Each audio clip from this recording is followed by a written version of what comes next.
दोस्तों, किसी भी देश की इकोनॉमी कितनी भी बड़ी हो, लेकिन अगर वो देश युद्ध में घुस जाता है, तो उसकी इकोनॉमी खस्ता हालत में पहुंच जाती है। इसका ताज़ा उदाहरण रूस है। जी हाँ, यूक्रेन रूस के बीच जो युद्ध लंबा खिंच गया है, उसके वजह से जो 25 सालों में भी नहीं हुआ, वो अब हो रहा है। रूस अपने गोल्ड रिजर्व में से सोना निकाल निकाल कर सेल कर रहा है। आखिर ऐसा क्यों हुआ है? इसके पीछे की वजह क्या है? आइए आपको बताते हैं।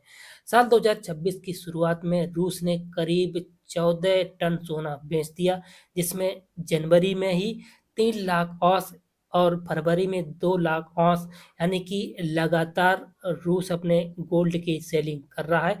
लेकिन ये छोटा कदम नहीं है, क्योंकि पिछले 25 सालों में रूस ने अपने रिजर्व को इस तरह से सोना नहीं बेचा था। अब सीधा सवाल है कि रूस की इतनी बड़ी मजबूरी कैसे आ गई? इसका सीधा-सा जवाब है कि यूक्रेन के साथ लंबा युद्ध खिंच गया है, युद्ध का खर्चा बढ़ गया है, जिससे कि डिफेंस बजट को रिकॉर्ड लेवल पर पहुँचा दिया है।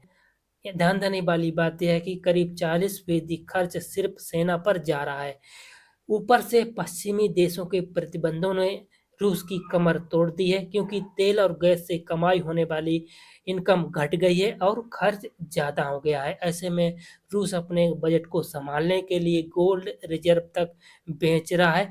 पहले ये काम कागज़ों पर होता था, लेकिन अब ये असली सोने की ईंटों तक बेची जा रही है, जो एक बड़ा संकेत है। यानी कि किसी भी देश की युद्ध में अगर घुस जाता है, तो उसकी इकोनॉमी कितनी खराब हो जाती है, इससे आप अंदाज़ा लगा सकते हैं। यानी कि देश अपना गोल्ड रिजर्व बेचने लगे, तो बात समझ जाइए कि किसी देश की इकोनॉमी के लिए कितना सीरियस है।